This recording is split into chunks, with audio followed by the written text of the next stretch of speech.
I need to get rid of the gun. What the bluff? I'm gonna throw it into the water. They'll never find Listen, it. 3 a.m. A quiet street in Knoxville, Tennessee. A house where everyone is asleep. A boy in black standing outside a bedroom window he used to be welcome to walk through the front door of. He raises a 9mm Glock. He fires twice through the exterior wall. No shattering glass, no alarm, no scream. Just two dull thuds swallowed by insulation and drywall, and a 16-year-old girl who never wakes up. By morning, her family will think she's sick. By nightfall, detectives will already have a name. And within 72 hours, that name will be caught on a hidden camera, walking toward a river, carrying the murder weapon in his hand, planning to make it disappear forever. This is the case of Emma Walker. And this is Crime Autopsy. If true crime cases that expose the terrifying gap between he seems so normal and what someone is actually capable of keep you up at night, you're exactly where you need to be. Hit subscribe before we start, because this channel dissects the psychology behind cases like this one every single week, and you don't want to miss the next one. Every autopsy, the medical kind and the kind we do on this channel, starts the same way. You have to understand who the victim was before you can understand what was taken. Emma Jane Walker was born to Jill and Mark Walker, and according to her mother, the name wasn't chosen at random. Jill had always wanted a daughter, always wanted to name her Emma, and when Emma finally arrived, her mother would later say it felt like the answer to something she'd been hoping for her whole life. Emma was wanted. Emma was chosen. That detail matters, because it's the first thread in a story that ends with someone trying to erase her. She grew up in the Sturchy Hills neighborhood of Knoxville, a quiet, unremarkable pocket of East Tennessee, the kind of place where nothing bad is supposed to happen. By the time she reached her teenage years, people who knew Emma didn't describe her as loud or attention-seeking. They described her as warm, easy to be around. But underneath that ease was something sharper. She was strong-willed. She had opinions, and she wasn't afraid to hold on to them. Even at 14, she already seemed to know exactly who she was, and she knew what she wanted to do with her life. Emma wasn't vague about her future the way a lot of teenagers are. She wanted to become a neonatal intensive care nurse, the kind of nurse who cares for the smallest, most fragile patients in a hospital, premature infants who need round-the-clock, specialized care. East Tennessee Children's Hospital was close to where she lived, and by every account, she talked about working there one day like it was already decided. Not a dream, a plan. In the fall of 2014, Emma started her freshman year at Central High School and immediately made the varsity cheerleading squad, the only freshman to do so that year. A senior teammate, Lauren Hutton, remembered that Emma didn't just show up to cheer. She took it seriously. She trained like it mattered, and people noticed her. Not because she demanded attention, but because being around her simply felt good. Friends called her loyal, generous, funny. She loved animals, especially dogs, and if it had been up to her, her family later said, she would have brought home every stray in Knoxville. She was, in the fullest and best sense of the word, a normal teenage girl, full of life, clear-eyed about her future, just getting started.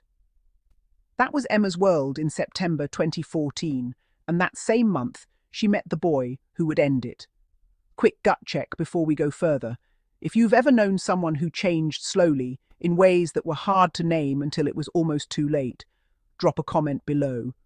This case is a masterclass in exactly how that happens. And if you want more forensic breakdowns like this one, subscribe now so you don't miss the next autopsy. William Riley Gall was a junior at Central High School when he first noticed the freshman cheerleader on the sideline. He wore number 8 on the football team, a wide receiver, 2 years older than Emma.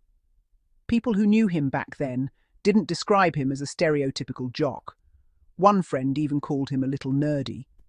He played video games. He could be funny. By most surface-level accounts, he seemed ordinary. When Emma's parents met him, they liked him. Jill Walker would later describe him as the boy next door, polite, easygoing, the kind of young man who doesn't immediately set off alarm bells. Mark felt the same. So when their 14-year-old daughter started dating a 16-year-old football player, it didn't strike them as a crisis. It looked on paper like a fairly typical high school relationship in a small southern town. There were no red flags at the start.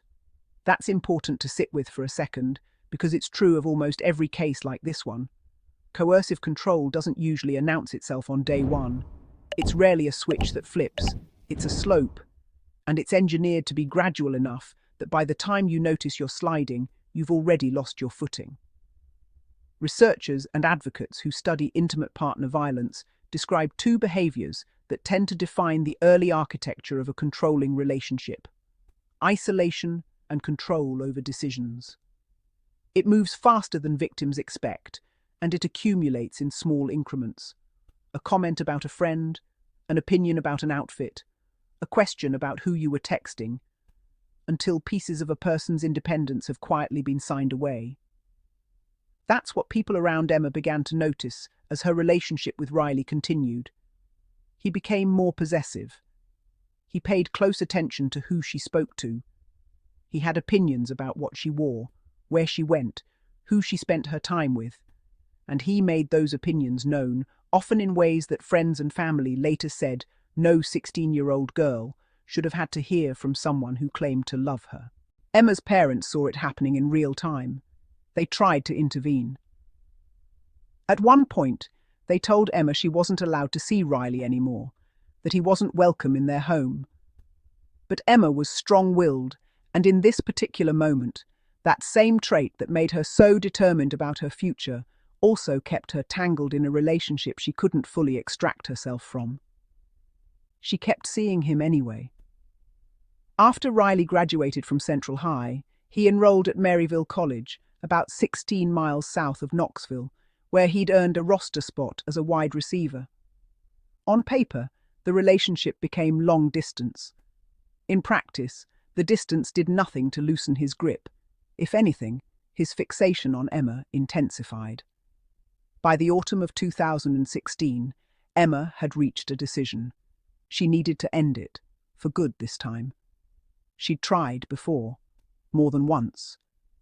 But the breakups never held, not because she didn't mean them, but because his reactions each time made walking away exhausting in a way that's difficult to explain unless you've lived through it yourself. This time was different. Her friend Keegan Lyle later said that in October 2016, Emma told her she was done, completely done. Her family said the same. She'd made her decision, and she meant it. What Emma didn't fully grasp is that someone who has spent 2 years trying to control another person doesn't always accept no as an ending. Sometimes they treat it as a problem to be solved. And around that exact same time, Riley's own structure was collapsing. He'd been dropped from the football team at Maryville. No practice, no routine, no teammates keeping him accountable. Just time, his phone, and a fixation on someone who had already said goodbye. What happened between Emma's final breakup and the early hours of November 21st wasn't sudden. It was a slow dismantling of her sense of safety, and it started with something as small as a phone. Emma had blocked Riley's number, a reasonable protective step. What she didn't know was that he'd found a workaround. He began using a burner number app that let him generate anonymous, disposable phone numbers, meaning the messages kept coming with no name attached and no way to trace who was sending them. Imagine that for a second, trying to move on from someone, and their voice keeps finding you anyway, stripped of any identity you can point to and say, "This is him." Then it escalated. One evening, Emma received a frantic anonymous text claiming Riley had been kidnapped and left near the house she was staying at.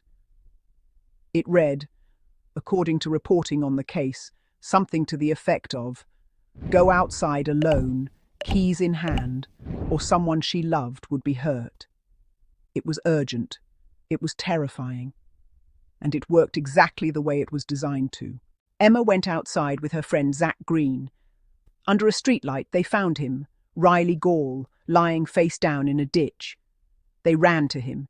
He lifted his head, looking dazed, and claimed he had no memory of what happened, that he'd been taken.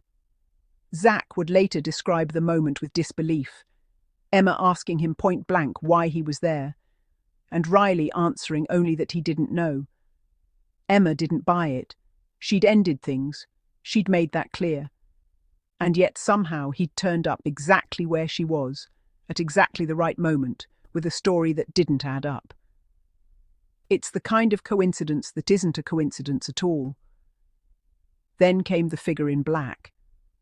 Neighbours near the Walker home began noticing someone moving through the neighbourhood at odd hours, quiet, watching, dressed head to toe in dark clothing. Security cameras caught glimpses of the figure. Emma was frightened enough to text Riley about it directly, and he denied any involvement, at one point even positioning himself as her protector, as if he were the one keeping her safe from whoever was stalking her. Later, a witness would place the man in black heading toward a nearby community pool, a spot Riley was known to park at when he came into the neighbourhood without wanting to be seen. Put those two pieces together, and the picture becomes almost unbearable. Emma was being stalked by the exact same person who was pretending to protect her from a stalker. She was scared. Her parents were scared. They tried to raise the alarm, but there was no clear crime yet. No direct threat that could be charged. Just a slow, mounting dread with nowhere to go. And the person behind it wasn't finished. This is the part of the case that investigators and true crime analysts keep coming back to. The staged rescue, the burner texts, the surveillance. It's textbook predatory stalking behaviour, and it's exactly why we cover cases like this, to help you recognise the pattern before it's someone you love. If this is opening your eyes, hit that subscribe button and tell us in the comments, did you see the twist with the man in black coming? November 20th slid into November 21st, cold in Knoxville. The Walker house in Sturchy Hills was quiet. Emma was asleep. Her parents were asleep. The whole street was still.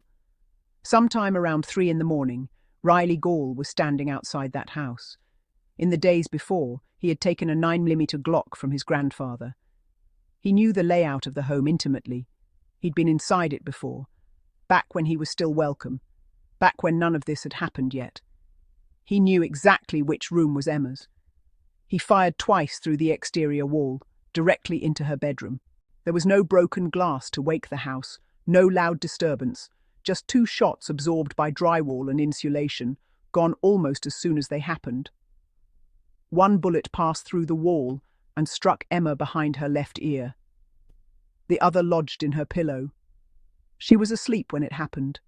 She never woke up. She never knew. The next morning, something felt wrong before anyone could name why. Emma's door didn't open the way it usually did. She didn't come down for breakfast. When someone finally went to check on her, they touched her foot and found it cold. Her lips had turned blue. For one merciful, terrible moment, her family thought she might be sick, that something medical and explainable had happened overnight. It wasn't medical. Paramedics arrived, then detectives, and the truth surfaced fast. Emma Jane Walker had been shot to death in her sleep, inside her own bedroom, inside her own home. Detectives began interviewing everyone in Emma's orbit: family, friends, classmates. One name surfaced again and again, unprompted, from person after person: Riley Gall. Not because of any single incident, but because of the pattern everyone had independently witnessed over the past 2 years. The possessiveness, the control, the behaviour that had quietly alarmed people close to Emma long before anyone thought it might turn lethal. The case cracked open through Riley's own friends.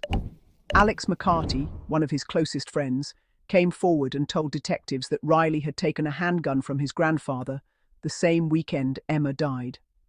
When investigators confronted Riley directly, he denied it outright, claimed he'd never shown anyone a gun, claimed he didn't have one at all. But McCarty held firm. He had no reason to lie about something like that. Then Riley made the move that sealed his fate. He started messaging his friends, asking them not to talk to police about the gun. And that request landed very differently than he intended, because by that point, His own circle was already starting to question him. They'd been watching how he talked about Emma's death. Something wasn't adding up. So Alex McCarty and another friend, Noah Walton, made the decision to go to the police voluntarily and offer to help. What happened next moved fast. Less than 2 days after Emma's body was found, detectives set up a sting. McCarty and Walton agreed to wear hidden microphones with investigators listening live and a small camera concealed inside a key fob. They were sent to meet Riley, who, by this point, had a plan of his own. He wanted to dispose of the gun by throwing it into the Tennessee River, apparently believing that if the weapon disappeared, so would the case against him. That night, the group drove to the River Bluff Wildlife Area, a quiet overlook above the river. As they approached the water, police closed in and arrested him on the spot. He still had the gun in his possession. Investigators also recovered gloves and black clothing, the same description of clothing witnesses had seen on the figure stalking the Walker home in the weeks before Emma died. In January 2017, a grand jury indicted William Riley Gall on first-degree murder, felony murder, stalking, reckless endangerment, tampering with evidence, possession of a firearm during a dangerous felony, and theft. Despite the severity of the charges, his family posted a $1 million bond, and he was released to await trial. When prosecutors laid Riley Gall's actions out chronologically, they didn't see a series of impulsive, disconnected events. They saw a sequence, deliberate, escalating, and methodical. First, he circumvented being blocked, using an anonymous number app to keep reaching Emma after she tried to cut him off completely. Then he engineered a false emergency, a staged kidnapping designed to force her to respond, to pull her back into contact, to make her feel responsible for his safety even after she'd walked away. And it worked. After that came the surveillance, moving through her neighborhood at night, dressed in black, watching, even after her parents had explicitly barred him from their property. Then he acquired a weapon from his own family. And in the early hours of November 21st, he used it, firing twice into the exact room where he knew with certainty that she would be sleeping. And when it was done, he tried to make the evidence disappear, pulling friends who had no idea what he'd done into his cover-up, using their trust the same way he'd used everything else. At trial, his defense argued that his attempt to dispose of the gun stemmed from fear of being wrongly implicated. Prosecutors offered a far more direct counter. He wasn't afraid of being wrongly connected to Emma's death. He knew exactly what he'd done, and he was trying to outrun it. We're heading into the trial now, and this is where the defense makes an argument that's going to make your jaw drop. Before we get there, if this case has you invested, smash that subscribe button and drop a comment with your theory on how the jury is going to rule. We read every single one. The trial of William Riley Gall opened on April 30th, 2018, in Knox County Criminal Court, presided over by Judge Bobby R. McGee. It had taken almost a year and a half to get there, partly due to a defense request for additional preparation time. By the time proceedings began, the courtroom was packed. Knox County District Attorney Charmaine Allen led the prosecution, with her husband, Assistant District Attorney Kevin Allen, delivering the closing argument.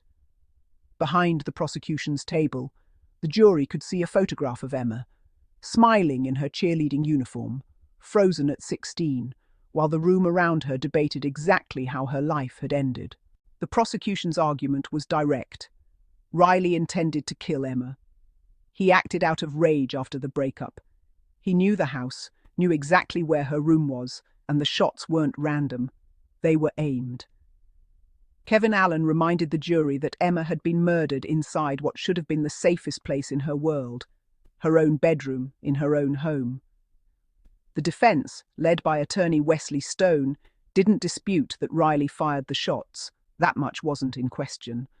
What they contested was intent. Stone argued Riley never meant to kill Emma, that the shooting was a reckless attempt to frighten her, another manufactured crisis like the fake kidnapping and the figure in black. One more scenario designed to let him rescue her and pull her back in.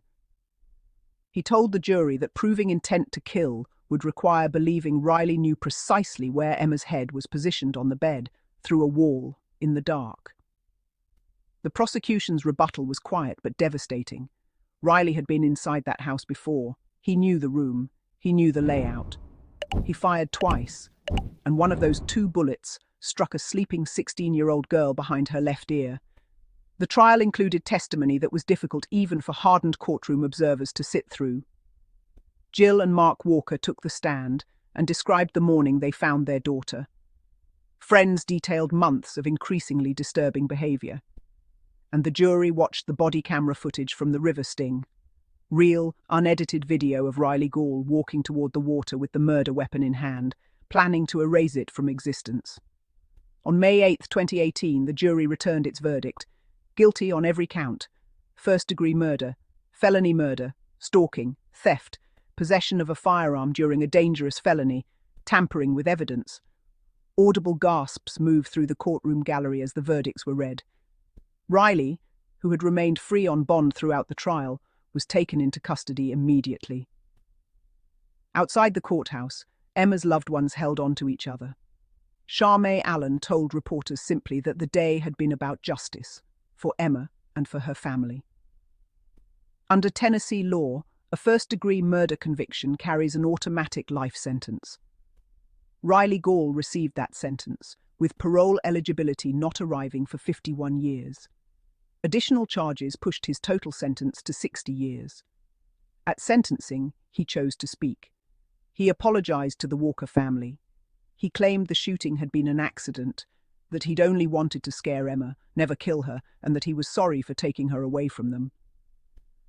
Jill Walker's response was unwavering. He knew exactly what he was doing, she said. He had been inside their home. He knew precisely where Emma slept. There was, in her words, very little room left for doubt. The story didn't end with sentencing. In June 2021, Riley Gaul filed a motion for a new trial, arguing insufficient evidence and pointing to alleged courtroom errors, including objections to a crime scene photograph and to testimony referencing the video game Call of Duty, which prosecutors had used to explain the concept of wall banging, firing through a wall at a known target position. The motion was denied. In February 2023, the Tennessee Court of Criminal Appeals reviewed the case and upheld the murder conviction, with only a minor adjustment to one lesser charge. The verdict, and the sentence, stood. Gaul has continued to pursue post-conviction relief in the years since, including a 2025 petition claiming ineffective counsel, but the core conviction has held at every stage of appeal. William Riley Gaul remains in custody at the Northwest Correctional Complex in Tennessee. Emma Walker never became the neonatal nurse she'd spent years planning to be, but her name didn't disappear. In Knoxville, a dog park at Tommy Shumpert Park was renamed in her honor, the Emma Jane Walker Memorial Dog Park, a tribute to the animal-loving girl her family remembered so vividly. At East Tennessee Children's Hospital, a room in the neonatal intensive care unit, the very department she dreamed of working in, now carries her memory. And at Central High School, the Emma Walker Memorial Scholarship supports students pursuing careers in healthcare, quietly continuing the path she never got the chance to walk herself. She was 16. She had a plan, a future, and people who loved her fiercely. All of it was taken by someone who couldn't accept that she'd chosen to walk away. Every case we cover on this channel leaves behind the same uncomfortable question, and this one is no exception. How many warning signs have to appear before the system, before all of us, can actually act on them? Emma's parents saw the possessiveness. They saw the surveillance. They tried to intervene more than once. And still, there was no clear crime to charge until it was already too late. That's not a flaw unique to this case. It's a pattern that shows up again and again in cases of intimate partner stalking. And it's exactly why stories like Emma's need to be told and remembered and understood. If this case affected you the way it affected us putting this episode together, do 3 things right now. Hit like, drop a comment telling us which part of this case hit you hardest, and if you haven't already, subscribe to Crime Autopsy. We publish deep, fully researched breakdowns like this one every week. The psychology, the evidence, the courtroom, all of it. And you don't want to miss what's coming next. We'll see you in the next autopsy.